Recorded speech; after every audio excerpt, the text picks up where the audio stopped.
A lot of people, they feel like if they have to go see a doctor, there should be like something really wrong with them, right? Something, very manifest, very prevalent, like something you can see right off the bat, like you have a broken hand, all right, that's okay, you can go to the doctor. You have a broken leg, you need stitches, go to the doctor. But they feel like something that's internal, they kind of see it as a weakness.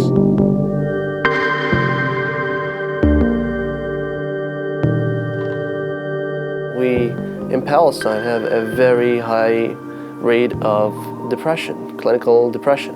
And then there is this very big social stigma. People don't want to speak about it, people don't want to mention it, people don't want even to speak about family members who have it.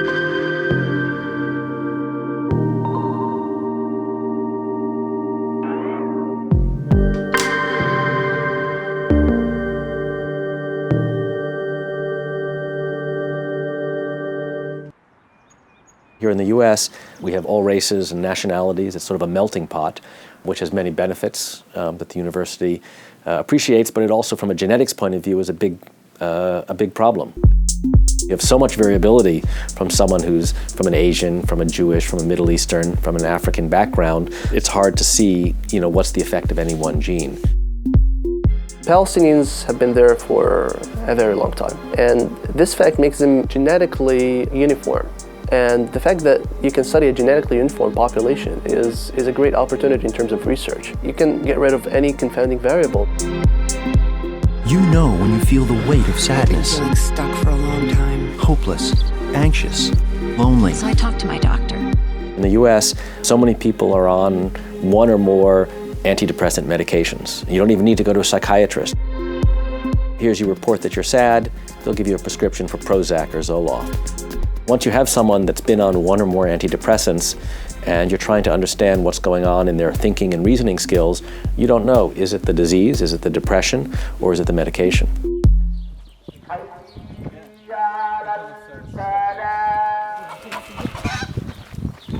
The quality of life here is, it's bad, it's not the best.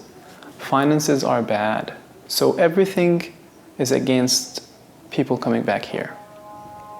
If you look at the situation in Palestine, we not only lack basic facilities for biomedical research, but we also lack basic facilities for clinical care.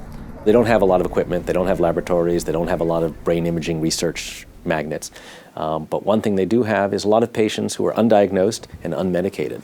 And that's a gold mine. All right. I sent you all the 2 recent manuscripts on our depression work. Wow. And I hope that all of you had the chance to look at them during the past week. Every Monday at 7:30 a.m. New Jersey timing, I'm here in the lab at Rutgers to discuss progress on research, discuss scientific topics, and sometimes give lectures. All of this began back in about 2008 with a friend and a colleague of mine, Adel Misk, who is the leading Palestinian neurologist. He had told me of his dream to build neuroscience and neurology and psychiatry for the Palestinians in the West Bank. Looking about the needs of our societies and our people here in Palestine, we start to build this neuroscience lab in Abu Dhabi University. He tried to recruit some students to work with us to be the labor, and it was very hard because medical students don't have a lot of free time, and it was very hard to find any student willing to work for free on a project that most of them thought would go nowhere. So we wound up with 3 students. Of those 3 initial students in 2008, one of them turned out to be an absolute superstar whose dream himself was to be a neuroscientist, but had never seen any way in which he could do that growing up in the West Bank. I've always wanted to be a physicist, a nuclear physicist, but unfortunately that never happened. So after finishing high school, I was ranking number 73 on the West Bank out of 35,000 students. My father is a professor of biochemistry, and he was telling me, physics in Palestine is not a good combo. Go for something else. As an eager young medical student who wants to become a researcher, there were no opportunities at all. And I kind of realized that if I want to become a researcher, I should build that on my own. We were 10 students. We were selected from 27 students, candidates.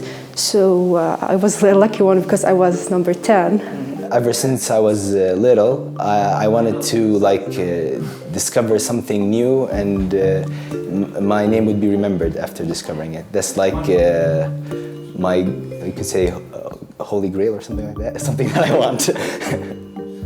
I entered the medical school because I believe the most noble thing you can do is to relieve patients' suffering. But when you understand how really the disease happens and the aspects that it affects, you're not treating an individual, but this way you can help the whole society.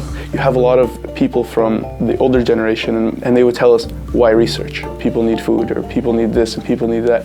They don't really see the need for science and math and education in their own countries. What we want is to invest in people and make sure that we're investing in people on the long run so that they can come back to Palestine and help expand the initiative and hopefully ultimately establish a neuroscience institute. We're not just going outside to pursue a PhD or a specialty and never get back. No, to get back here because they know what's going on really. By creating even a modest biomedical research program that's indigenous, that's based at Al-Quds and other universities, you create a sticky situation for the students, sticky in a good way, meaning that they're more likely to come back because many of them would like to be able to both have a clinical practice, be able to pursue internationally respected research, and yet be within their families and culture. With few natural resources and very modest space, the future of Palestine cannot be based on politics, but rather the human capital, building brain power to improve brain health, which can turn a dusty, empty, dark room 4 years later into a room full of energy, motivation, and individuals who are willing to make a change and shape the future of Palestine. Thank you. We faced a lot of skepticism. We still face a lot of skepticism and look at it as an opportunity for us to know how we can become better.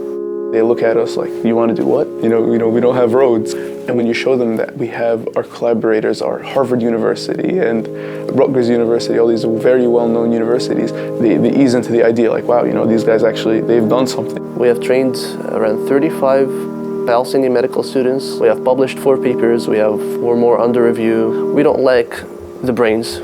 We don't lack the ambition. We don't lack the availability of smart people. We only want to put things together and have support of elite institutions worldwide. And thanks God we had Rutgers to support us in this regard. It doesn't really matter what people say. It doesn't really matter what people think. It only matters what me as a person or anybody who's doing something believes in. My dad still thinks I'm crazy, but I'm not against the idea of being crazy because everybody who achieved something important in history was crazy.